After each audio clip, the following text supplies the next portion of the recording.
This whole thing of I needed the job is a joke. If this happened one time and then she quit and then she sued him, then you're like, all right, cool. So she got trapped into this. She didn't feel comfortable getting out of it. And then she quit and then she filed suit or whatever. Okay, that, fine. But he does it, and then you do something like that every day for 2 years afterwards. Well, I needed the job. Well, go find another one. What are you, 5? You're 40 years old. We got 2 WWE stories. One, Michael Chandler signed with the WWE, which says a lot about what's going on with the Conor McGregor contract negotiation, obviously. But Michael Chandler's call out at WWE Raw last night gives us some insight about what the likelihood that Conor and Chandler are still the actual headliners for UFC 300. We're going to talk about that. First, we're going to talk about a coming tsunami of problems potentially for not only WWE, but also UFC now that's getting roped into. Well, all the UFC executives specifically are potentially getting roped into this scandal that is stemming from the Vince McMahon thing. So buckle in. So if you're new to the channel, just nod along and pretend like you know what I'm talking about when I say that. You guys probably remember that I did a lot of coverage of the Vince McMahon WWE scandal going on with Janel Grant, all of that stuff. It's like 2 weeks ago, so shouldn't be super hard to remember.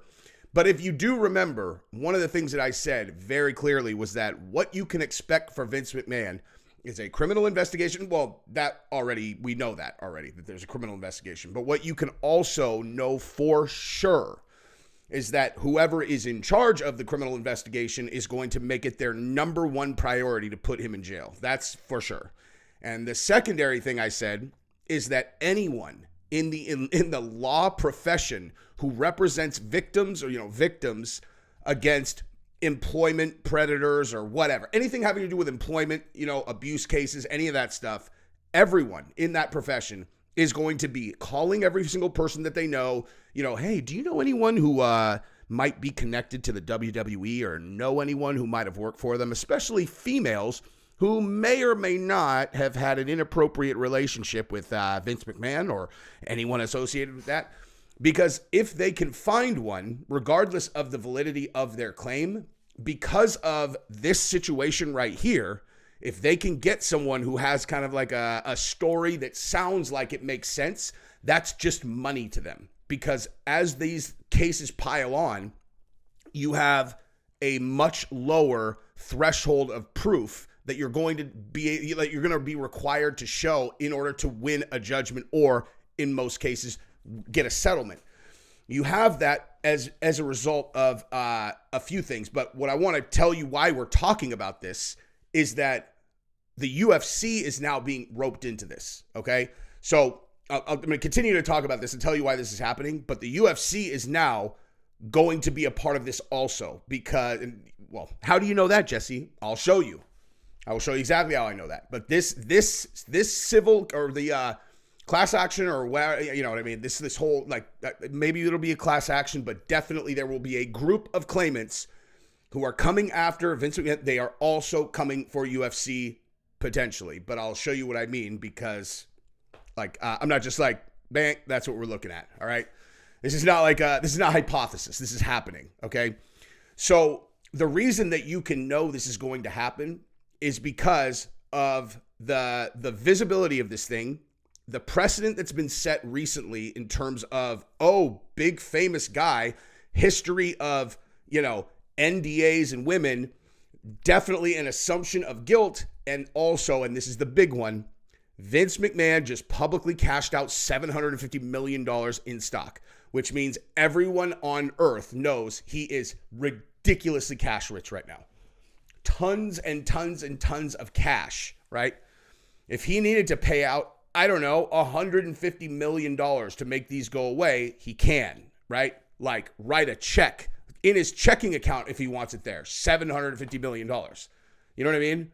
Most of these guys, they have these huge net worths. Trust me, they can't just reach out and touch that cash in most cases. It's all invested all over the place because they'd be stupid if they had it in cash. You know what I mean?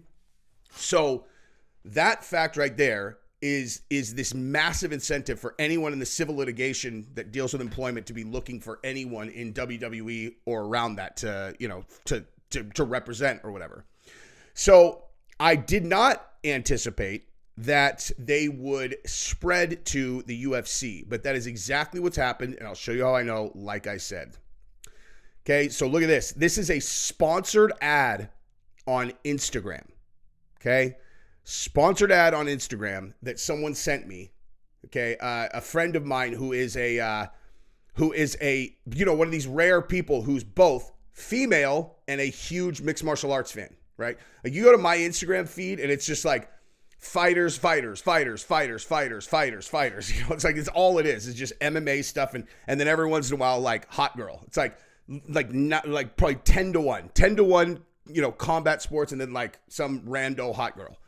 So they know exactly who you are, and she is someone who is female and a fan of the sport, and so she's obviously the perfect target for this. And so this is what you're looking at, okay? They are looking for abuse victims, victims, and I'm going to talk about that again too very shortly because I had someone reach out to me today that I don't know if it was like someone who's involved in this case. Like a lot of times I get these weird messages from people and I told Gabrielle, I'm like, sometimes I get these messages where I feel like it's someone who I talked about in the video. That's how this message felt, is like someone from a fake email, a Proton mail, which is like the most anonymous one that you can get.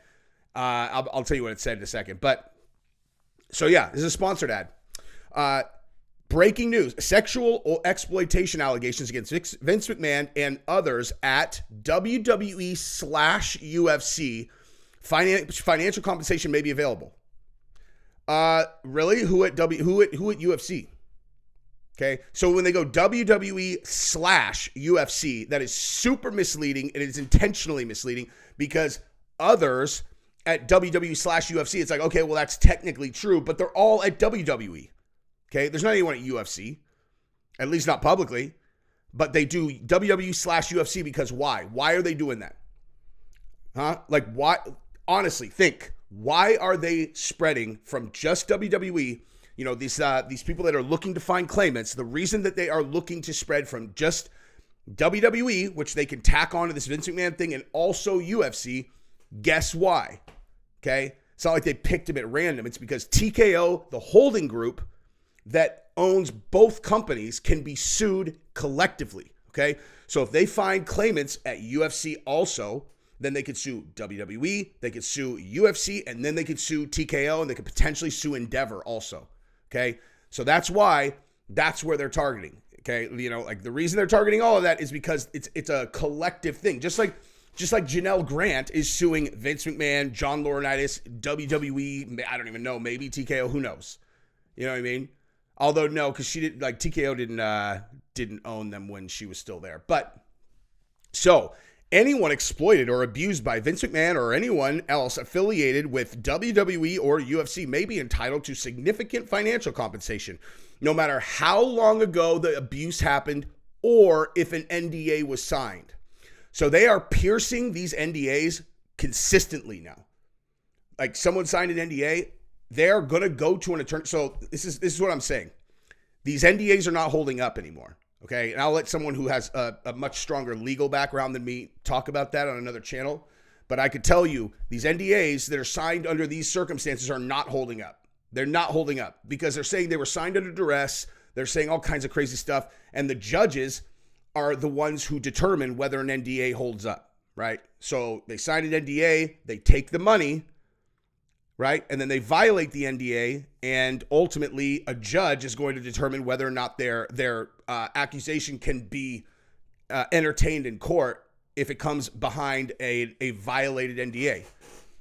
Like, think about what's going on with think about what's going on with Trump right now, right? So he has this story, I have to just say just a detour on his real quick, is hilarious to me because it's so obvious how this actually went. And so the contrary argument is ludicrous, okay? So say what you want about him, right? He's running for president, and previously, he had slept with a porn star, right? Like he met a porn star, slept with a porn star. He did that, right? Like that's something that he did, okay? So as he's running for president and this thing starts to look like he has, it has some legs, they go out and they pay her $100,000 so she won't talk about it, right? That's it. It's like, here's $100,000, just don't talk about it. There's no crime with what they did. It was completely consensual. There's no crime, but they paid her that because if she talked about it publicly, it could be damaging to his campaign, right? So she just says, screw it, and just starts talking about it, violates the NDA, and all of that stuff. And then the Justice Department, they're coming after him because they're saying that he paid for it with campaign funds, which is some kind of campaign finance violation. Okay, because his attorney is the one who paid her, and then he paid him back through the campaign. And now, honestly, he might not have even handled it. So you tell me, how is it not a campaign finance? Like, how is it not a campaign cost to pay some girl that they slept with that has no other reason for anyone not to know other than it could damage the campaign? So the campaign's like, all right, we got to pay her, make her quiet. How is that not a campaign cost? It's like, all right, we're itemizing our campaign costs from this week, and these obviously are totally fine expenses wise. So we're gonna get some buttons, we're gonna get some hats, we're gonna get some shirts, we're gonna do a billboard, we're gonna do a commercial, and I think we're gonna get another couple stops on the thing, and he's gonna do a rally, whatever. And it's like, all right, what's the purpose of all of these costs? To get people to vote for that guy. It's like, right, so that's why they're admissible and they're cool and, per the rules, that's whatever. It's like, right, because they're meant to get people to vote for him. And then so what would happen if people found out about this thing with the girl? It's like, they might not vote for him. It's like, right, so this is all in pursuit of getting people to vote for him. Right. You're also, how is this not a campaign cost? I don't understand it, whatever. But nonetheless, when she broke the NDA, you don't see them going after. You don't see there being any kind of repercussions. And ultimately, if it's okay that they violated it, it comes down to a judge. A judge is going to make the decision. You think these judges are going to rule against this girl? You think that, like, had Janel Grant been paid the full $3 million, that they would have been like, well, this is inadmissible because she signed an NDA. Now, I promised you guys another thing. Like I said, sometimes I get these emails from people and they come from these weird email addresses that are clearly fake, and the tone, I don't know, something about the tone, and there's something about the message that I'm like, I think this is someone who actually is the subject of my video. And I got that feeling from this email right here that I'm going to show you that looks like that. It also came from a Proton Mail email address. And if you do any kind of, if you've ever done any illegal business on the internet, then you know Proton Mail is a very common email server that is used by people who want to be completely anonymous. I'll just leave it at that, right? So Proton Mail, lots of drug dealers, lots of hookers and stuff like that. Proton Mail, So when I got an email from a Proton Mail, I found that pretty bizarre, because like, why would I get an email to my Jesse? Like, who emails a YouTuber from a Proton Mail? It just seems kind of weird. You know what I mean? And so when I read this, I was like, I wonder if this is John Laurinaitis who read this. I could just be totally wrong, but this guy seemed really angry and seems to have completely misunderstood my position on all of this stuff. So whoever this person is, which could very much not be John Laurinaitis. It just seems very bizarre that a person would care this much. This woman is mentally ill. She took money to get pooped on instead of building a life of merit and hard work. Defending her isn't the moral high ground you think it is. Stop being a bitch and defending a pervert that should be locked away in an asylum, you coward. So what was also weird about that was I was like, what video of mine did he watch? Because I've had a lot of people hit me up about my coverage of this case. No one on earth saying, wow, you've done too much defending of Janel Grant, right? Every single person has been like, you are a victim blamer, and it's disgusting. I was like, I'm a victim blamer because I state the obvious that she clearly was a willing participant in this thing. You don't understand power dynamics. I don't understand power dynamics. You do not understand power dynamics. Okay, power dynamics is not a thing, okay? That's not a thing. If a person says, you know what I would love for you to do? I would love for you to get on your knees and spread my cheeks and then lick my, you know what I mean? And they're like, okay, I will do that, daddy. And then later on, I didn't really want to do it, but there was a power dynamic. Okay, but he asked you to do it and you said yes. Yeah, that's right. So he asked you to do it. That's correct. And you said yes. Yes. So what's your case here? But I didn't want to. But you said you did. Yeah. You said you wanted to. Yeah. So what are we talking about? Well, it was a power dynamic. Shut the fuck up, dude. Okay, that's not how the world works. Okay, if there's a power dynamic, then guess what? You have to be a little bit stronger when you say no. And you need to be smarter about putting yourself in positions like that. But power dynamic is utter nonsense unless they leverage something about it to day over day. The whole like, oh, I would have lost my job if I quit. All right, people lose their jobs all the time. Okay? if someone was like, you're reading your job description and it's like, so you're going to be filing, you're going to be helping with marketing campaigns, you're going to have the boss poop on your head while another man has sex with you, and also you're going to be doing this. She's like, okay, well, I really need this job. I really, really, really need this job. You're all, but you knew in the job description that someone's going to poop on your head? Yeah, okay. Well, but you took the job anyway. But there was a power dynamic because I really, really, really needed the job. Right, but it was in the job description. Like, you knew what it was. Yeah. Okay, well, so what are you talking about? But I didn't want to do it. Okay, well, that's fine. He wanted someone that will allow them to poop on your head to have that job. You could have quit at any time, right? Yeah, or you could have just not taken the job. Right. But I needed the job. Okay, well, so then you agreed to these terms. Okay, if this happened one time and then she quit and then she sued him, then you're like, all right, cool. So she got trapped into this. She didn't feel comfortable getting out of it. And then she quit and then she filed suit or whatever. Okay, that, fine.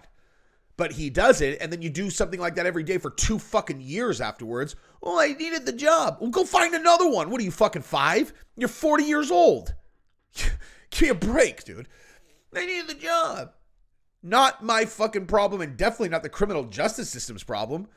You know what I mean? Like, okay, you need another job, so why don't you go look for another job? Right? This whole thing of I needed the job is a joke, okay? I cannot stress that enough. The whole entire argument of she really needed the job. Don't you think about people needing the job? Yeah, I do. All right, well then, how could you say she should just quit? She did it for 2 years. Go find another job. You're 40 years old. You're not 5. Give me a break, dude. Anyway, so yeah. This woman's mentally ill. She took the money to get pooped on instead of building off a life of merit and hard work. Defending her is not the moral high ground you think it is. Stop being a bitch and defending her. Pervert should be locked away in an asylum. And again, I just said, I don't know what you're talking about, weirdo. Okay? I'm the last person that's defended her, but thank you for your input. Anyway, that's probably enough on this topic, though. All right, so now we also have Conor McGregor. What? Michael Chandler signed with WWE, and I want to show you this because I'll show you what happened at WWE Raw. He did well, of course. Crowd reaction was kind of weird, to be honest with you. I don't know, they booed him. What are you booing Michael Chandler for? What are you booing Michael? What? Because Michael, literally, what? How are you booing Michael Chandler? What has Michael Chandler ever done to get booed? But I think it tells a lot about the situation between the UFC and Conor McGregor, the fact that he is doing this right now. And I'll tell you exactly what I mean in a second, but I wanted to show you this. So he announced that he got signed by WWE. Okay, so he's officially signed with WWE. I don't really know exactly what the circumstances of that are, but here's the promo that he cut last night. What's up, Anaheim? Hey, you are now in the presence of the most entertaining UFC fighter on the planet. That's a fact. Hey, now there's a man from Ireland that's been making me wait for way too long. And I still got one dude on my mind. Conor McGregor, get your candy out. Back to the octagon. We got some unfinished business, boys. God bless. I'll see you at the top.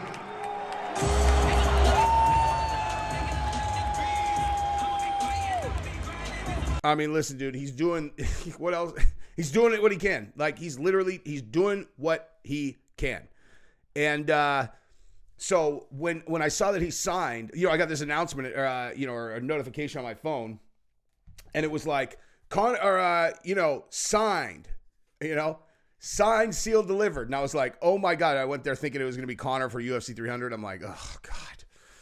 Nope, he signed with WWE. And I think the reason why that is extraordinarily notable is because how does that come about? How does Michael Chandler end up signed with WWE, right?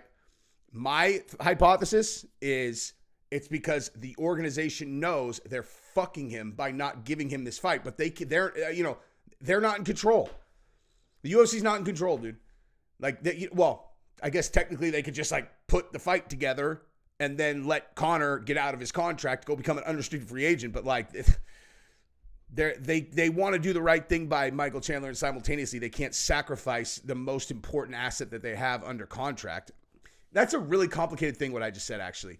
The most important person they have under contract is actually not, it's not exactly Conor, But the second Conor becomes an unrestricted free agent and he can go do what he wants, he becomes the most important adversary that they've ever had. Like, they do not, I mean, I've talked about this a million times on the channel. They can't let Conor become an unrestricted free agent without like the most, hardcore fight that they're able to give. So the only explanation for every single thing that has been going on, Conor saying he wants a fight, Conor saying he wants a date, Dana continuously saying, listen, man, Conor's just so rich, man. He's so rich, we don't know if he's ever going to fight again. I mean, yeah, he said International Fight Week. I know he said that, but probably not. Probably going to be later in the year. Dana is posturing. We have already seen how this goes when you saw his leaked text messages, right? Which were, John Jones needs to know we don't need him. That's all he's doing here with Conor McGregor. That is it. He also, by the way, did the same thing with Ilia Topuria right after that fight against Volk, where they're like, how big of a star could Ilia Topuria be? And he was like, yeah, he was, it's hilarious, dude. He was so flippant about it. He was just kind of like, yeah, we'll see. We'll see how it goes. It's like, oh yeah, see how it goes, huh? He just starched Volkanovski. You know exactly what he is, but he doesn't want to give him he always has to be thinking about contract negotiation.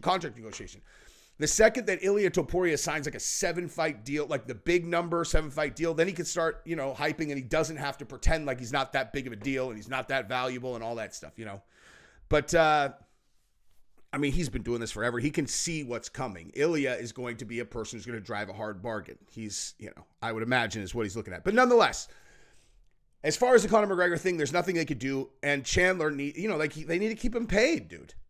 And this is one of those things. Okay, well, so TKO owns both WWE and UFC. How do we get this guy some money? Boom, you get him a WWE contract. Simple. You know what I mean? That's it. And you can use that platform to be constantly calling out Conor McGregor. That's what I see there is they're getting him money while he is on ice, while they're trying to do the Conor McGregor contract, and simultaneously he can continue to call Conor out. Although I don't see any, it's like a stale story. It's not Michael's, it's not Chandler's fault. It's a fucking stale story. As soon as you could only drive the same fucking storyline for so long, dude. Conor is he's the boy who cried wolf, straight up. And at this point, he's the boy who cried wolf. Like, no one cares. Don't tell me you're doing this or doing that, doing this, doing that. Now everyone he says I'm announcing on New Year's Day when I'm fighting, and then he says I'm fighting on blah blah blah. And it turns out it's not true. It's like, that's your last fucking try, dude. Tell me when you got contracts signed. You know what I mean? That's it. Tell me when you have contracts signed. I bought it. I completely bought it, dude. I completely bought it. Conor says, I am going to tell you guys on New Year's Day the date of my next fight and who my opponent is. And I'm like, there's no way Conor would say, here's who I'm fighting and when. There's certainly no way he would say he's announcing it if he wasn't going to. And then he's like, yeah, Chandler on International Fight Week. And now it's like, no, that wasn't true. Okay, well, get the fuck out of here then, dude. Like, just tell me when we got a contract signed. But anyway, so Chandler is getting some money, and the UFC is trying to take care of him that way. And that is one benefit, So basically, being able to give Chandler a paycheck while he waits for them to sign Conor McGregor is a big upside in being in the TKO partnership with WWE. The downside is now you're looking at being involved in a class action lawsuit involving, abuse cases, and you have lawyers sniffing up the butt of every single executive like, hey, so anybody that's ever worked for this guy ever had any kind of problems with any ladies? Which is a pretty big downside. Anyway, that's what I got.